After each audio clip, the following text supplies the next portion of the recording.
Indian politics में राहुल गांधी एक ऐसी पर्सनालिटी है कि वो जब बोलते हैं तब चर्चा में आते हैं और जब नहीं बोलते हैं तब भी चर्चा में आ जाते हैं।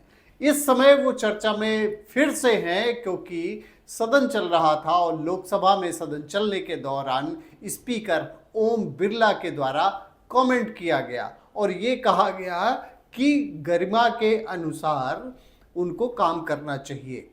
और जिस नियम का हवाला दिया गया 349 इस नियम का हवाला दिया गया जिसके अनुरूप काम करने की सलाह दी गई राहुल गांधी को और उसके बाद ओम बिरला वहां से उठ के चले गए।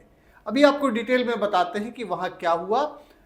नमस्कार, मैं हूं राजीव, आप देख रहे हैं आपकी खबर राजनीति। और इस समय जो पॉलिटिक्स की सबसे बड़ी खबर है वो यही है कि सदन में राहुल गांधी ना बोलने के बावजूद उनका नाम लिया गया और फिर उनको नहीं सुना गया। तो सबसे पहले हम बात कर लेते हैं कि लोकसभा के जो स्पीकर है ओम बिरला, उन्होंने क्या कहा। तो ओम बिरला ने क्या कहा, राहुल गांधी से कहा कि आप ऐसा अनुरूप करें क्योंकि आपके पारिवारिक सदस्य भी पहले सदस्य रह चुके हैं और वर्तमान में भी हैं। तो उनको ये सलाह दी गई ओम बिरला के द्वारा कि उसके जैसे अनुरूप करेंगे जिससे सदन की गरिमा ना कहीं उस पर ठेस ना पहुंचे। जो सबसे बड़ा सवाल यह है वो सवाल ये है कि ओम बिरला ने क्यों ऐसा कहा, ये कोई नहीं अभी तक समझ पाया। सदन की कार्रवाई चल रही थी और केवल 2 मिनट बचे हुए थे लंच से पहले। ओम बिरला आते हैं और कमेंट करके उसके बाद में बताते हैं कि सदन की कार्रवाई समाप्त और लंच का समय हो गया था, इसलिए वो उठ के चले गए। राहुल गांधी उठे और बोलना चाहे लेकिन उनको बोलने नहीं दिया गया। खैर, वहीं से पॉलिटिक्स फिर से स्टार्ट हो गई। राहुल गांधी आते हैं बाहर और राहुल गांधी कहते हैं कि पिछले 7-8 दिनों से वो चुपचाप बैठे हुए हैं और कुछ भी नहीं बोला, लेकिन उनका चूंकि नाम लिया गया इसलिए राहुल गांधी बोलना चाहते थे। राहुल गांधी इस समय लीडर ऑफ अपोजिशन है और लीडर ऑफ अपोजिशन को ये राइट होता है कि वो जब भी सदन में चाहे तो वो बोल सकते हैं और इस मामले में तो उनका नाम भी लिया गया था। अब आइए हम इस पर बात कर लेते हैं कि जो नियम 349 है वो क्या है।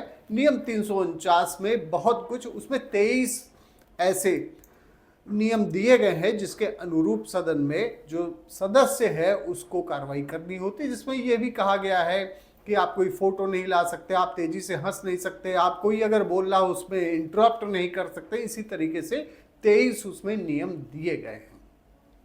आपको ध्यान होगा कि राहुल गांधी पहले एक बार जो है शिव भगवान की, भोले शंकर की एक फोटो लेकर चले आए थे।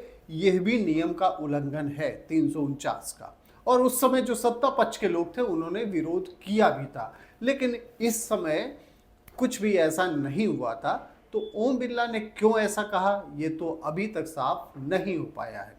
अब आइए हम बात कर लेते हैं leader of opposition Rahul Gandhi इस समय है तो उनके अधिकार क्या क्या है। देखिए, लीडर ऑफ अपोजिशन जो होता है उसको कैबिनेट मिनिस्टर का एक दर्जा प्राप्त होता है और उनको वो सारी सुविधाएं मिलती हैं जो कैबिनेट मिनिस्टर को मिलती हैं। और लीडर ऑफ अपोजिशन का कई मामलों में सरकार के साथ में बैठ के कई ऐसी नियुक्तियां हैं जिसमें उनकी भी सहमति होनी जरूरी होती है लीडर ऑफ अपोजिशन की। लीडर ऑफ अपोजिशन इस परिवार के सदस्य पहले भी रह चुके हैं, राजीव गांधी रह चुके हैं, सोनिया गांधी रह चुके, इस समय राहुल गांधी है।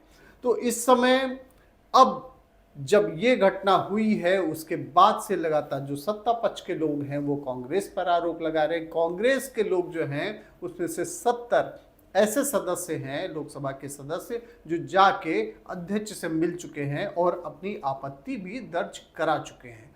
लेकिन सबसे बड़ी चीज ये है कि आखिर ऐसा किस कॉन्टेक्स्ट में बोला गया, क्यों बोला गया ओम बिरला के द्वारा, ये अभी तक साफ नहीं हुआ है। लेकिन फिलहाल कांग्रेस को बैठे बिठाए एक मुद्दा तो मिल ही गया जिससे वो अपनी बातों को रख सकते हैं और राजनीति में जो एक डेमोक्रेटिक सेटअप है, जो विपक्ष का काम है विरोध करने का, सवाल उठाने का, और फिर इस घटना ने कांग्रेस को एक बार फिर से मुद्दा दे दिया है।